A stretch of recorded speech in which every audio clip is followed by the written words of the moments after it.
विधायक निर्वेंद्र कुमार मुन्ना समेत 5 लोगों पर चुनाव आयोग का डंडा चल रहा है। उन्हें आयोग ने डिबार कर दिया है। इसका मतलब ये लोग अब निर्धारित समय तक चुनाव नहीं लड़ सकेंगे। आयोग ने यह कार्रवाई 2012 में हुए चुनाव में खर्चों का ब्यौरा न देने के चलते की है। इस संबंध में कई बार नोटिस भी जारी हुआ, लेकिन संबंधितों ने उसका जवाब नहीं दिया। पूरे जिले से कुल 16 लोगों को इसी कारण से डिबार की श्रेणी में रखा गया है, जिसमें से 5 लोग पलिया विधानसभा से चुनाव लड़े थे। अब ये 2017 तक कोई चुनाव नहीं लड़ पाएंगे।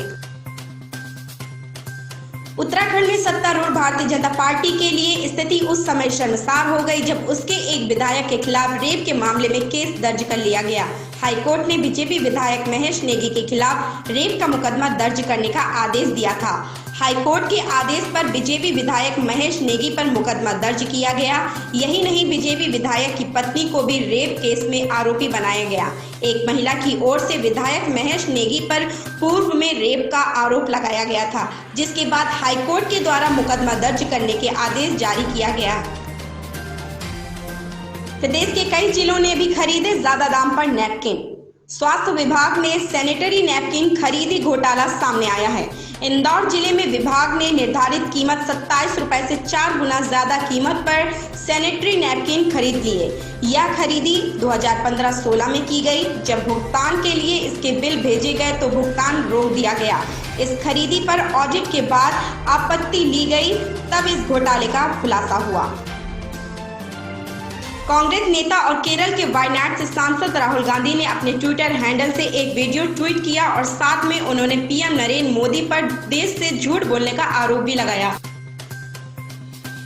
संविधान के मूल ढांचे का सिद्धांत दिलाने वाले संत केशवानंद भारती का रविवार को निधन हो गया। पुलिस ने बताया कि केरल निवासी संत केशवानंद भारती का इदानीर मठ में उम्र संबंधी बीमारियों की वजह से 69 साल की उम्र में निधन हो गया। पुलिस ने कहा कि हमें मिली सूचना के मुताबिक रविवार तड़के करीब 3:30 पर उनका निधन हुआ। गौरतलब है कि 4 दशक पहले भारती ने केरल भूमि सुधार कानून को चुनौती दी थी, जिस पर सुनवाई करते हुए सुप्रीम कोर्ट ने संविधान के मूल ढांचे का सिद्धांत दिया और यह फैसला शीर्ष अदालत की अब तक सबसे बड़ी पीठ ने दिया था, जिसमें 13 न्यायाधीश शामिल थे। भारतीय नौसेना की मदद से श्रीलंका के तेल टैंकर MT न्यू डायमंड पर लगी आग पर सफलतापूर्वक काबू पा लिया गया है। फिलहाल मौके पर INS सऊदी के कमांडर आग लगाने के कारणों की बारीकी से जांच कर रहे हैं। यह तेल टैंकर वर्तमान में श्रीलंकाई तट से 70 किलोमीटर दूर है। भारतीय नौसेना ने बताया कि घटना स्थल पर अब इमरजेंसी टोंगोई वेसल ओशन ब्लिस सहित अतिरिक्त चीजें मौजूद हैं, जिसकी मदद से हम इसे बाहर निकाल लेंगे। भारत और चीन के बीच पूर्वी लद्दाख में सीमा विवाद जारी है। इसी बीच भारत के रक्षा मंत्री राजनाथ सिंह के मॉस्को में अपने चीनी समकक्ष वेई फेंगे के साथ उच्च स्तरीय बैठक की गई। मई की शुरुआत में शुरू हुए गतिरोध के बाद दोनों मंत्रियों की यह पहली बैठक थी। वहीं 9 से 11 सितंबर तक विदेश मंत्री S जयशंकर मॉस्को में होंगे। माना जा रहा है कि यहां जयशंकर और उनके चीनी समकक्ष वांग यी के बीच बैठक हो सकती है। तहसील मलियाबाद जनपद लखनऊ में बेरोजगार छात्रों ने जमकर प्रदर्शन किया।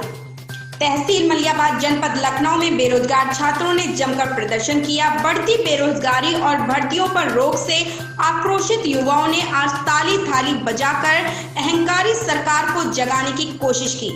ब्यूरो रिपोर्ट, ज्ञानेंद्र प्रताप कौशल।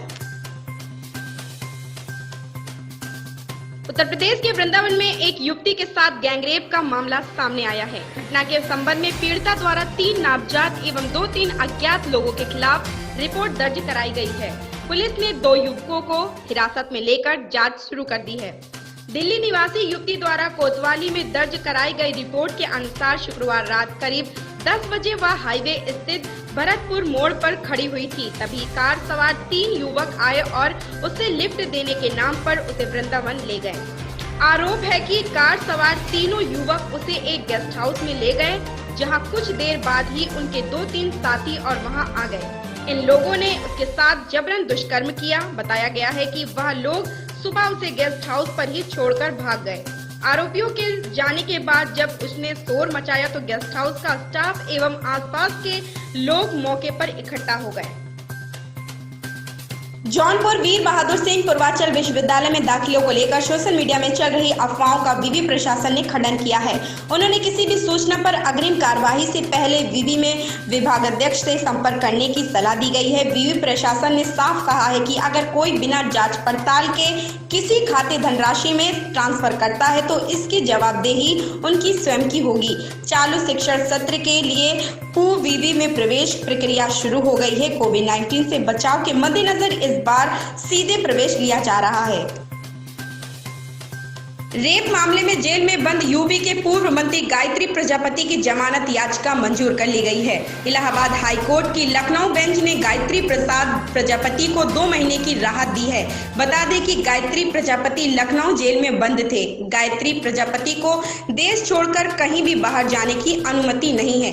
5 लाख के पर्सनल बाउंड और 2 जमानतदारों की शर्त के साथ गायत्री को जमानत दी गई है। गायत्री प्रजापति अखिलेश यादव सरकार में खनन मंत्री रहे हैं।